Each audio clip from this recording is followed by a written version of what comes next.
Bueno, en esta unidad vamos a hablar sobre la redacción. En palabras sencillas, la redacción es un conjunto de pasos dirigidos a la construcción de una pieza de discurso, entiéndase un discurso oral o un discurso escrito. En este particular nos vamos a referir al proceso de escritura, es decir, a la construcción del discurso escrito. En ese sentido, el proceso de escritura tiene como fin último el logro de un texto comunicativo, es decir, un texto coherente y cohesivo que lleve al receptor a la comprensión significativa. El proceso de escritura tiene varias etapas, según Flower and Hayes, y según también Solé. Estas etapas son la planificación, la textualización, la revisión y la edición. Como pueden ver, este proceso es recurrente, es decir, luego que hemos planificado y comenzamos a textualizar, es decir, a escribir, podemos volver a revisar la planificación, podemos editarla, podemos igualmente editar el texto que estamos escribiendo antes de terminar, o podemos completar la textualización y pasar por el proceso de edición y revisión como paso último. Es decir, estas etapas, este proceso tiene unas etapas que no necesariamente tienen que ir en un orden específico. En cuanto a la planificación, podemos decir que esta nos ayuda a evitar el síndrome de la página en blanco. Este síndrome, esta cosa que nos pasa cuando vamos a empezar a escribir y nos encontramos con la blancura de la página y no sabemos cómo comenzar, no sabemos qué empezar a decir, se nos escapan todas las ideas. Entonces la planificación nos ayuda a evitar eso.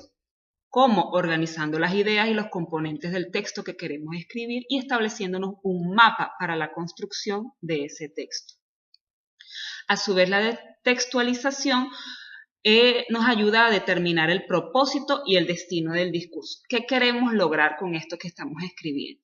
También nos ayuda a tomar en consideración las características del género y el tipo de texto, pues sabemos que según cada texto que vayamos a escribir, según cada género, hay unas características específicas. No se escribe de la misma manera un informe técnico que un artículo de investigación o un ensayo o una carta. También nos ayuda la textualización a no descuidar los elementos de coherencia y cohesión. Estos elementos de coherencia y cohesión son, en cuanto a la cohesión, hablamos del encadenamiento adecuado de las unidades verbales, es decir, el orden adecuado de cada palabra. También en la cohesión podemos percibir los elementos superficiales del texto. Estos elementos son las referencias, los conectores, los signos de puntuación, entre otros. En cuanto a la coherencia, tenemos que esta se refiere a la cualidad y sustanciación semiótica del texto. Establece la relevancia de la información y nos ayuda a determinar, o podemos determinarla de manera local, global y pragmática. En la revisión y edición es importante que tengamos en cuenta que esta nos permite reconsiderar y reorganizar la información que estamos plasmando. También nos ayuda a reconocer y mantener las máximas de la comunicación. Recuerdan, de la unidad pasada, la primera unidad, perdón, teníamos 4 máximas. Estas máximas eran las de cantidad, veracidad, relevancia y modalidad, que nos ayudaba a mantener el texto en orden, el texto sin más ni menos información de la que debe tener. También nos ayuda a mantener la rigurosidad del tipo de género y construcción, como les dije anteriormente. No se escribe de la misma manera una carta, un informe, un ensayo. En la revisión también se recomienda emplear la coedición y la coevaluación. Muchas veces nuestra propia vista no nos permite darnos cuenta de los pequeños errores, los pequeños detalles que pueda tener el texto porque nosotros mismos lo construimos. En ese caso es una muy buena estrategia presentarle el texto a otra persona y pedirle ayuda.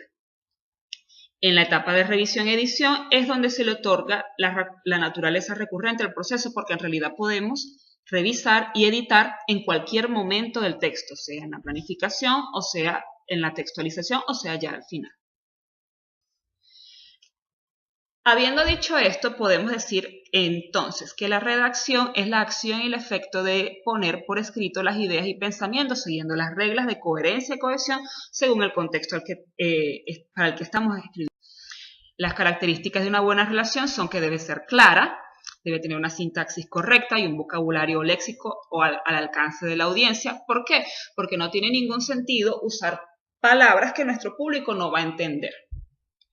También debe ser conciso, la buena redacción debe ser concisa, debe tener un discurso directo, sin redundancias, sin vaguedades, y debe ser sencilla. Las palabras y los recursos que vamos a usar en nuestra relación deben ser los idóneos para ilustrar los conceptos técnicos en el caso de que existan esos conceptos. Pasamos entonces al informe, porque finalmente lo que queremos aprender a redactar es un informe técnico. Un informe lo podemos definir como aquel documento en el cual se estudia un problema con el fin de transmitir informaciones, presentar conclusiones, ideas y a veces recomendaciones. En la elaboración del informe podemos apreciar las etapas que hemos estudiado hasta este momento, las etapas de la redacción. Cuando planificamos, preparamos el material, lo ordenamos, sea que hayamos conducido una investigación en nuestra empresa, una investigación acerca de un proceso que queremos mejorar, sea que queremos elaborar el perfil para un cargo específico. Por supuesto, debemos hacer una pequeña organización del material primero. Lo hacemos durante la etapa de la planificación. Luego empezamos a redactar nuestro documento en la textualización y finalmente pasamos a revisarlo y editarlo. Para la preparación y la ordenación del material es un buen tip escribir una frase breve y directa que exprese el propósito que queremos cumplir. Queremos elaborar el perfil para un cargo, queremos elaborar un informe sobre un proceso que hay que mejorar, sobre un acontecimiento que ocurrió en nuestra empresa. Luego analizamos todos los hechos y las ideas que hemos recorrido, analizamos detenidamente la subdivisión del material para modificarla si es necesario. Debemos decidir el orden en que se presentarán los diferentes materiales y agruparlos. Luego ordenamos el material que integra cada sección en caso de que el informe que vamos a redactar tenga varias secciones. Y esto con el fin de que al final el lector pueda seguir fácilmente el material. Debemos analizar rigurosamente el título del informe y el objetivo, así como cada subtítulo de cada capítulo. Debemos considerar la posibilidad de utilizar ilustraciones, sobre todo cuando son procesos técnicos. A través de ilustraciones o gráficos podemos apreciar mejor el material. Considerar la conveniencia de poner notas a pie de página, sobre todo cuando estamos hablando de textos o gráficos. Esto para indicar la fuente del texto o el gráfico, o si hay alguna cita, una referencia, para indicar el nombre de las autoridades de la materia, si estamos citando alguna, para explicar puntos del texto que puedan resultar oscuros para ciertos lectores. Y también es recomendable examinar si es posible sacar algunos detalles concretos del cuerpo del texto y ponerlos en apéndice. Debemos cuidar durante la redacción el estilo. Debemos decidir de antemano el tono que se le dará al texto en base al tipo y el género de escritura. Los informes comerciales, científicos y técnicos requieren generalmente de una exposición equilibrada, clara y de tipo comercial. A veces se justifica usar un estilo un poco más relajado, un poco más audaz o polémico, sobre todo si queremos persuadir. También es recomendable ordenar al redactar un informe, tener en cuenta que el orden o la estructura previamente establecida en la preparación y organización del material y redactar los párrafos y secciones en consonancia con ese orden. Esto con el fin de facilitar la labor del lector y, como ya dijimos anteriormente, a veces con ilustraciones podemos resaltar mejor ciertos puntos. A ver, entonces, ¿en qué etapas o qué etapas debemos seguir cuando estamos redactando? Esto de manera general. Más adelante, en próximas secciones, se les va a ilustrar mejor, más específicamente, las etapas o las partes que debe tener un informe técnico. Primeramente, por supuesto, todo documento debe tener una introducción. La introducción es la parte dedicada a la presentación general del material y esta debe contener el nombre, cargo y destinatario del informe, la fecha, el propósito, los antecedentes del tema que se vaya a tratar, si es que existen, el enunciado completo resumido de los resultados obtenidos, una lista de capítulos, en el caso de que existan capítulos, y algunas definiciones de los términos y de los vocablos empleados en un sentido específico. Cada informe tiene secciones o apéndices específicas. Más adelante, como ya les dije en el tema siguiente, les vamos a explicar estas secciones y apéndices con más detalle. Pero estas secciones deben tener generalmente un enunciado de los hechos recorridos con indicación de su fuente, un análisis de los hechos, la presentación de las conclusiones o recomendaciones que surgen de dichos hechos, una descripción del procedimiento seguido, si se elaboró una investigación, si se siguió una investigación o si se hizo un experimento, y una mención o resumen del contenido de cada apéndice. Cada informe, por supuesto, debe tener una conclusión.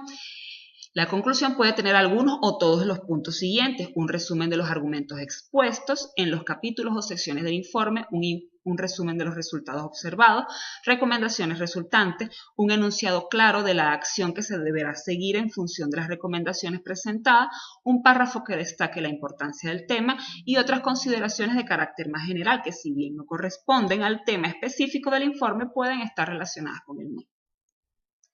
La lista de referencias. Si citamos a alguna autoridad o si tomamos en cuenta un manual específico, un manual de control de calidad para la elaboración de nuestro informe, debemos mencionarlo en la referencia. Igualmente, nuestro informe debe tener un índice para guiar mejor al lector si éste decide dirigirse a una parte específica del informe.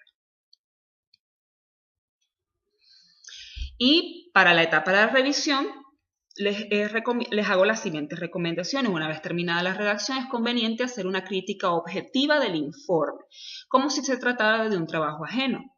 ¿Cómo podemos hacer esto? A través de un examen rápido y global del informe. Nos preguntamos, ¿se destaca claramente la estructura?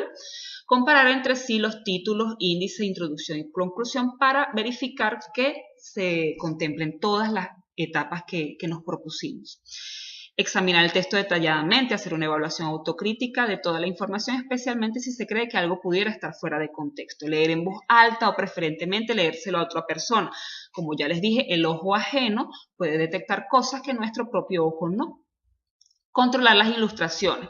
Nos preguntamos si transmiten el mensaje claramente. Y si es posible, se debe someter el borrador del informe al juicio de otra persona calificada, para que haga una crítica constructiva. Bien, nos vemos en la próxima unidad. Muchas gracias.